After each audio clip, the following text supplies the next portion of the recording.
我们今天来深入聊聊一个你可能特别关注的领域哦。如果你在研究 AI，特别是自动驾驶，可能很快就会碰到一个蛮棘手的难题耶。恐怕是的诶，就是那个训练 AI 常常需要的像素级标注工作。对，这个真的是一个巨大、昂贵，而且坦白说相当磨人的一个瓶颈哦。想象一下，要有人替影像里每一辆车、每一个行人，甚至每一根小小的电线杆，去画那个精确的轮廓线。这个过程不止繁琐了，也是你提供的资料里面讲得很清楚的，这就是阻碍这些先进感知系统大规模应用的主要障碍。这点在那些特别复杂的城市驾驶场景里面，尤其明显，对吧？确实，像是 Cityscapes、CamVid 或者更难的那个 Wild-2 资料集，都充分反映了这种复杂性。那这些场景挑战性具体在哪里啊？除了物件很多之外，首先是一个巨大的尺度变化。你可以想象影像里可能同时有远方一个几乎看不清楚的小交通号志，但同时又有占据大半画面的路眼大小差很多。对，两者对自动驾驶系统的理解都很重要，可是尺寸真的差很多。那除了尺度，还有哪些视觉上的挑战让这些场景这么难搞？物体重叠是一个大问题，车子啦、行人啦、骑脚踏车的常常互相挡道。再加上那个类别不平衡，这个问题很严重。可能70%的像素都是路啊、建筑啊，但是那些只占画面0.1%的行人或者是交通号志，反而才是安全驾驶的关键。了解。所以过去有些方法试着要降低成本嘛，像是所谓的弱监督语义分割 WSS。对，只用比较粗略的标签，像是说标注整张图有车。没错， WSS 的初衷就是用比较便宜的标签来训练模型，但这些方法在处理我们刚才讲的那个城市复杂性的时候，效果往往就不太理想。为什么 WSS 在这方面会卡关呢？传统的 WSS 方法很多是基于一种叫做类别活化映射，就是 CAM 的基础。那 CAM 比较倾向只关注物体最明显、最有代表性的部分。比如说车子的正中间。对，就是说它能找到最像车的那一块像素，但对于那个精确的边界啦、小物体啦，或者被挡住一部分的物体，就比较没办法了。原来如此。所以 CAM 产生的结果常常会忽略掉边缘的细节，然后对于那种细细长长的电线杆或是复杂的交通标志处理得很差。正是如此，在很挤的城市街道上，如果没办法精确判断车道线，或者漏掉重要的行人，那后果真的不堪设想。所以虽然用完整像素标签的全监督方法准确度很高，但那个成本实在是太高了，限制了应用。成本真的天文数字。而 WSS 虽然省钱，但是在要求高精度的驾驶场景，它的准确度跟全监督方法比起来就有很明显的差距。好的，这就带到了我们今天要深入探讨的主题了。我们要来看一种试图弥补这个差距的新方法，叫做双重鲜艳学习，简称 DPL。 对， DPL， 而且它的目标还蛮宏大的哦，只用那些成本很低的影像级标签，然后就要达到顶尖的语义分隔准确度。它的核心概念我觉得非常巧妙，它整合了两个现有的很强大的 AR 模型，就是所谓的基础模型，然后让他们在同一个训练流程里面一起工作，提供互补的知识。听起来像是站在巨人的肩膀上，但是用了一种更聪明的方法来整合他们的力量。可以这么说，我觉得这其中真正有趣的一点是 DPL 展示了一种可能性，怎么样有效利用那些由大型研究机构开发，在超多数据上训练出来的基础模型，像是 Clip 还有 SAM。 对，然后把他们的能力应用到这些很混乱、很复杂的现实世界问题，同时又可以避免继承他们那个庞大的计算负担，也避开了过去 WSS 方法那种分阶段组合不同模型的时候很容易累积误差的问题。好，那我们来仔细看看 DPL 是怎么运作的。它所谓的双重鲜艳具体是什么？DPL 的核心思想就是把知识外化，利用现成的模型提供2种关键而且互补的鲜艳知识，来指导那个主要的分割模型。好，那第一个用来理解这是什么的鲜艳是哪一个？第一个是语义鲜艳，这个是来自 CLIP 模型，就是那个对比式语音影像预训练模型。CLIP 我知道，就是那个能够理解影像和文字描述之间关联的模型。正是因为 CLIP 在几十亿的图文对上训练过嘛，所以他对各种概念有一个非常稳健的高层次理解。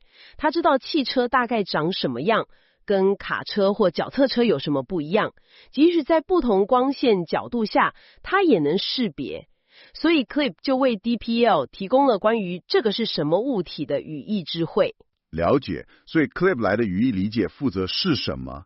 那第二个鲜艳呢？是处理物体轮廓的吗？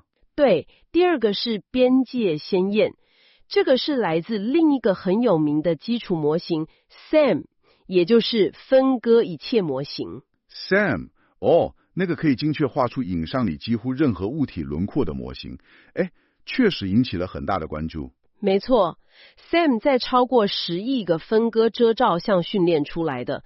它的专长不是辨识物体是什么，而是非常精准的知道物体的边界在哪里。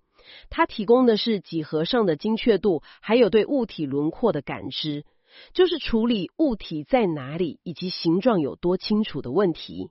所以 CLIP 提供意义 ，SAM 提供形状，一个管语义，一个管空间。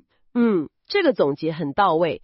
而 DPL 的创新之处不只是单独用其中一个模型，以前也有人试过，就是离线用 CLIP 或 SAM 产生一些伪标签，然后再用这些标签去训练分割模型。但是那样做的话，那些伪标签本身的错误或是不确定的地方，不就会传到最终的模型里去了吗？没错，这就是分阶段处理可能导致误差累积的问题。DPL 厉害的地方就在于，它把 CLIP 的语义理解，还有 SAM 的边界感知，这2种优势直接整合到一个单一的端到端的训练回圈里，让他们在训练过程中可以实时互动，互相补充。这种端到端的整合听起来很强。那在技术层面上 ，DPL 是怎么实现这种整合跟协同作用的？研究论文把它拆成3个主要部分，对不对？对。DPL 主要有3个一起工作的关键组件，共同来管理这种双重鲜艳的整合。好，我们来一个一个看。第一个组件听起来跟处理语义和尺度有关。是的，第一个是语义文本感知多尺度感知 SMTP。这个名字虽然有点长啦，但它的目标很明确，就是应对我们之前提到的城市场景核心挑战。那个巨大的尺度变化，还有可能的语义混淆。比如说，远远看到那台到底是箱型车还是小巴士，很难分。那他怎么处理这种尺度变化跟语义混淆呢？他用了一个标准的视觉骨干网路，像是 ResNet50， 然后通常会搭配一个叫 ASPP 的模组。你可以想象它像是有不同焦距的镜头，能同时抓到影像的近景和远景细节。用这个来拿到多尺度的视觉特征。好，抓多尺度视觉特征这部分听起来，还算比较常规的操作。那文本感知的亮点在哪？亮点在于 SMTP 不只是看视觉特征，它还把这些视觉特征直接跟来自 CLIP 的文本嵌入 Text Embedding 进行融合。等一下，文本嵌入。你是说模型在做分割判断的时候，实际上用了像是汽车、行人这些词本身的语义讯息，这具体是怎么做到的？这个真的很有趣哦。模型学习的目标不再只是把某些视觉模式跟一个抽象的汽车标签连起来，反过来，它是直接用从 CLIP 语言理解能力抽出来的汽车这个词的语义嵌入向量。直接当作判断这个项数是不是属于汽车这个类别的分类器权重。哇，所以词语本身的意义直接变成引导视觉判断的一部分了。正是如此，这就提供了一种更稳健的语义指导，就算一个物体因为被挡住或是角度问题，视觉特征变得模糊，但是 Clip 提供了关于汽车这个概念的语言信息是相对稳定的。这就好比旁边有一个语言专家不断给视觉分析系统提示，帮助他区分那些视觉上可能很像但语义上不同的物体。这个比喻很贴切。所以 SMTP 透过融合文本信息来强化语义理解，也处理尺度变化。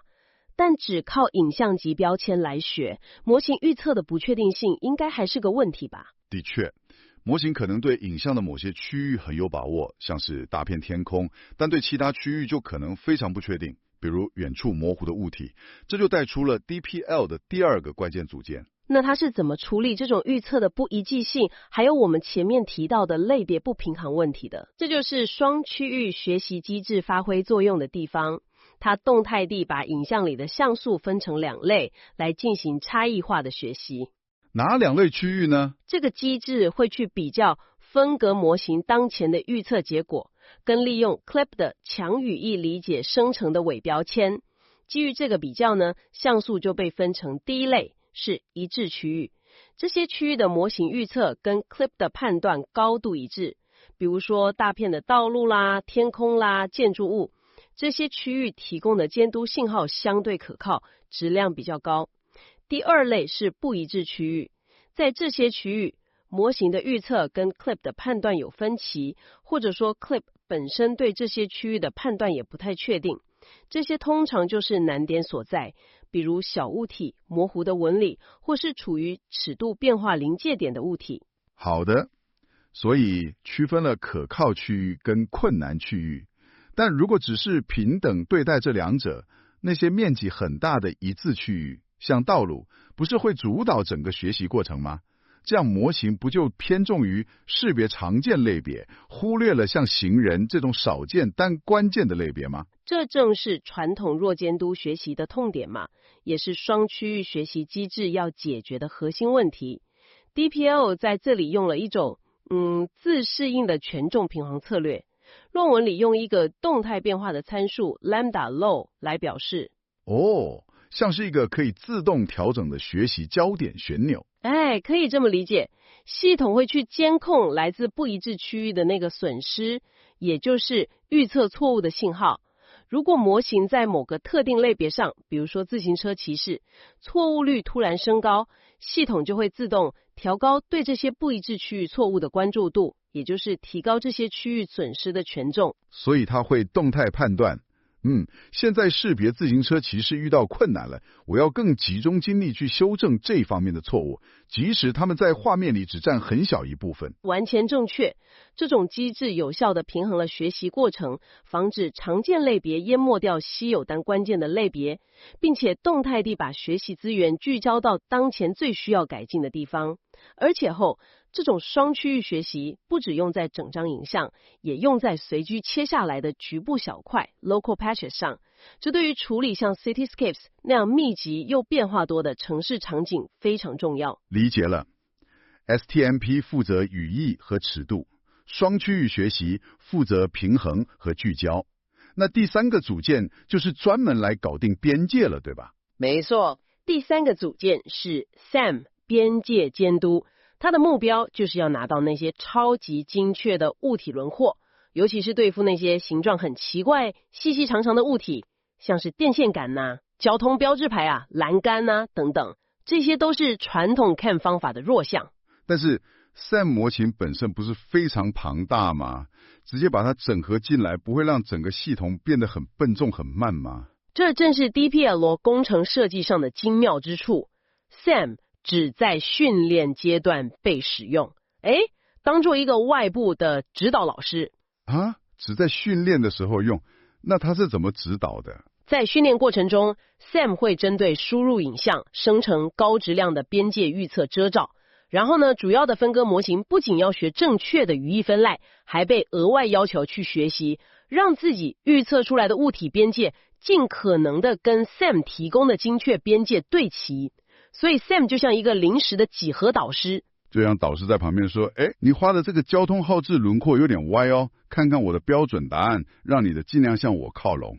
这个比喻很形象，而且这位导师的影响力也不是一成不变的，他有另外一个动态权重 WT 控制，遵循一种课程学习的思路。也就是说，在训练初期，当模型还在学习基本的形状跟轮廓时， SAM 的边界指导作用会比较强，然后随着训练进行，它的影响力会慢慢减弱。对，逐渐减弱。这样做的目的是为了防止模型过度拟合 SAM 边界预测里面可能存在的一些小小的噪声或瑕疵，并且在训练后期让语义理解有机会来主导还有平滑最终的形状预测。最关键的是部署阶段。对，在实际推论阶段，也就是模型真正在自动驾驶系统里面跑的时候， SAM 这个临时导师就被完全移除了，它功成身退了。这确实很聪明诶，在训练中借用了 SAM 10亿级参数带来的精度，但是在部署时却不用承担它巨大的计算成本。那最终模型的推论速度怎么样呢？根据论文报告在 V200S GPU 上的速度大概是每秒 2.8 人份 FPS。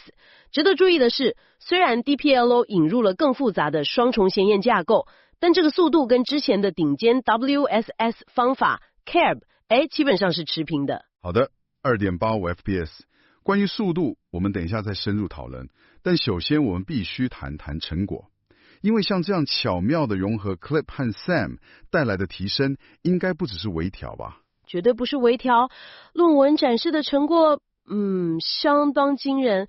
评估语义分割性能，我们通常看那个平均交并比 MIOU， 它衡量的是模型预测的物体区域跟真实区域的重叠程度。分数越高，表示预测越准确。对，跟之前表现最好的 WSS 方法 CARB， 它主要是着重在改进单一模型的视觉特征提取。DPL 实现了巨大的飞跃。那些提升的数字是多少啊？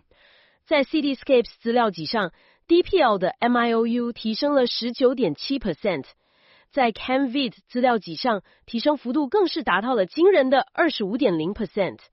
其实在以困难招称的 Wild-2 资料集上也提升了 17.0%。 哇，提升20%到25%，这听起来不像是一般的改进，更像是一个阶段性的突破。的确是这样，你可以想象 MIOU 提升这么多，在实际应用中意味着什么？更少的漏检，对行人啦、骑脚踏车的啦这些安全关键物体有更精确的定位和轮廓描绘，这直接关系到自动驾驶系统的安全性和可靠性。而且 CamVid 资料集上还有一个特别值得注意的结果，是关于 DPL 跟全监督方法的比较。是的，这可以说是 DPL 方法的高光时刻。在 CamVid 验证集上，只使用影像级标签训练的 DPL， 它的 MIOU 达到了 80.7%。 而作为对比，使用昂贵的像素级完美标签训练的全监督基准模型 DeepLab ResNet 101， 它的 MIOU 是 81.6%。 等等，两者只差了 0.9个百分点，这几乎让人难以置信耶。只用便宜的标签，准确度就跟烧大钱的全监督方法只差不到1个百分点，这完全颠覆了过去的成本效益考量吗？完全正确，这有力的证明了，透过巧妙利用基础模型的先验知识，真的有可能在大幅降低标注成本的同时，达到近乎全监督的分割准确度。这对整体领域来说是一个巨大的鼓舞。这真的凸显了有效整合先验知识的威力。那 DPL 对于那些特别难处理的小物体或是复杂类别表现怎么样？这正是 DPL 协同作用的体现。STMD 的多尺度处理能力加上 SAM 精确的边界指导，使得 DPL 在处理困难类别时表现特别突出。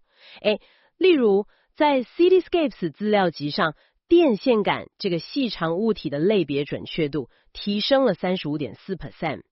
对于骑士，包括骑自行车和摩托车的这类复杂目标，准确度也提升了 34.6%。 这些正好是传统 WSS 方法最头痛的类型，看来 DPL 确实攻克了一些长期存在的难点。那视觉化的结果呢？论文里的图片能印证这些提升吗？是的，论文中的视觉化结果图6、图7非常有说服力。跟 KIRB 比起来， DPL 的分割结果在密集人群、远距离的行人或骑士，以及近距离有遮挡的物体上，边界都更清晰，个体之间的区分更好，像交通标志这样的细节也更精确。特征图图8也显示 DPL 的特征响应更集中，语义更明确，尤其在物体边界和小物体区域，而 KIRB 的响应就相对分散。还有一个特征聚类的图，对，特征聚类图图9用一种叫 T-SNE 的技术把高维度的特征视觉化出来，也显示 DPL 提取的特征确实是同类别的更聚集，不同类别的更分散，这就表明模型学习到了更具判别力的特征表示。好的，成果令人印象深刻啊，但没有哪个系统是完美的嘛。我们也需要谈谈 DPL 的局限性，来源资料对于它仍然面临的挑战态度也相当坦诚。确实如此，尤其是在应对那个恶劣环境条件方面，论文的图11就展现了这一点。所以虽然 DPL 在标准的城市驾驶场景中表现出色，但在极端天气或光照条件下，比如大雨、夜晚或者强烈眩光时，它的性能会有所下降。是的，在这些 Well-2 资料集常见的恶劣条件下， DPL 的性能下降可能相当显著。为什么会这样？如果 Clip 和 Sam 的鲜艳知识那么强大，为什么下大雨会有眩光，会对他们产生这么大的影响啊？关键在于恶劣的视觉条件会同时削弱 DPL 所依赖的两个鲜艳。是这么说。想象一下，强烈的眩光，它会让影像的某些区域过曝，或产生光晕，导致视觉特征严重退化。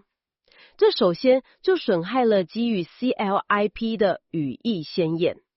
CLIP 可能突然没办法分清楚远处的自行车骑士跟行人，因为重要的细节在眩光中不见了。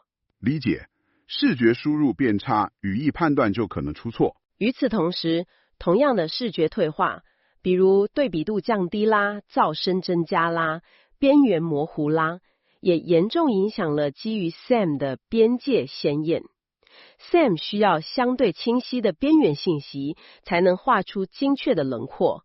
在大雨滂沱或光线昏暗的夜晚，像电线杆或路牌这种小物体的边缘会变得很模糊，SAM 的判断也会失准。啊，原来是这样。所以正是那些降低语义理解能力的条件，同时也削弱了精确定位边界的能力。原本互补的两大优势，因为基础的视觉输入品质同时变差，就双双失效了。说的没错，当视觉输入变得足够糟糕的时候，这种协同效应就会被打破。这是 DPL 目前一个已知的关键弱点。这很有道理。那速度方面呢？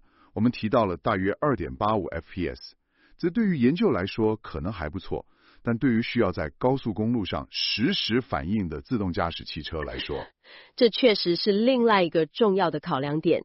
虽然以 DPL 这样相对复杂的模型架构能达到这个速度，在研究层面已经不容易了，但要满足真实世界自动驾驶，特别是高速场景下的实时性要求，通常希望达到至少2位数的 FPS， 甚至接近30 FPS。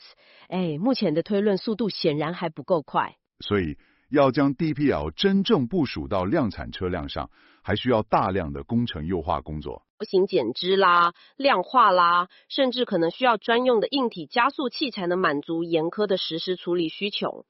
关于计算成本表8 ，DPL 的训练时间 52.7 小时 vs 50.4 小时，和记忆体占用 6.8G vs 6.2G 比 CUB 略高，推论速度相似 2.85 vs 2.89 FPS， 但记忆体占用稍高 6.65G vs 4.13G。不过值得注意的是，虽然 DPL 的总参数量看起来大很多 788.6M vs 147.5M， 但那个可训练参数数量是相同的 147.5M， 增加的参数主要是来自训练时用的 SAM， 而 SAM 在推论时已经被移除了。这说明它在计算效率和准确度之间取得了一个还不错的平衡了，但实时性，仍然是需要提升的关键。好的，了解了在恶劣条件和部署速度方面的挑战，但总体来看，这次对 DPL 的深入探讨，你觉得最核心的价值是什么？我们的听众应该带走的最重要的讯息是什么？我认为最核心的 takeaway 是 DPL 提供了一种非常有效而且经过验证的策略，来应对语义分隔领域那个长期存在的标注瓶颈问题。透过巧妙的整合来自互补基础模型 ，Clip 提供是什么的语义知识 ，Sam 提供在哪里的边界知识 ，DPL 证明了在不需要昂贵像素级标注的情况下，也能实现惊人的接近全监督水平的分割准确度。对，这为未来更经济、更高效地开发和扩展高级感知系统指出了一条非常有前进的道路。从更宏观的角度来看，这次的探讨也揭示了一个解决复杂 AI 问题的重要原则，不是吗？的确如此。从 DPL 的成功经验中，我们可以学到，要达到更高水平的系统可靠性和性能，尤其是在像自动驾驶这样的安全关键应用中，往往需要的不仅仅是单一一个模型超强的，更需要的是一个协同框架。对，一个能够智能的结合融合多种不同形式鲜艳知识的协同框架。DPL 成功地结合了语义知识和空间边界知识。这就引出了我们最后想留给你思考的一个问题哦。DPL 结合了语义和边界这对鲜艳，那么是否还有其他成对的鲜艳知识组合，可以在解决其他同样复杂的 AI 任务时，释放出类似的潜力呢？比如说，想象一下你在处理实时的影片分析任务，像是无人机的监控画面。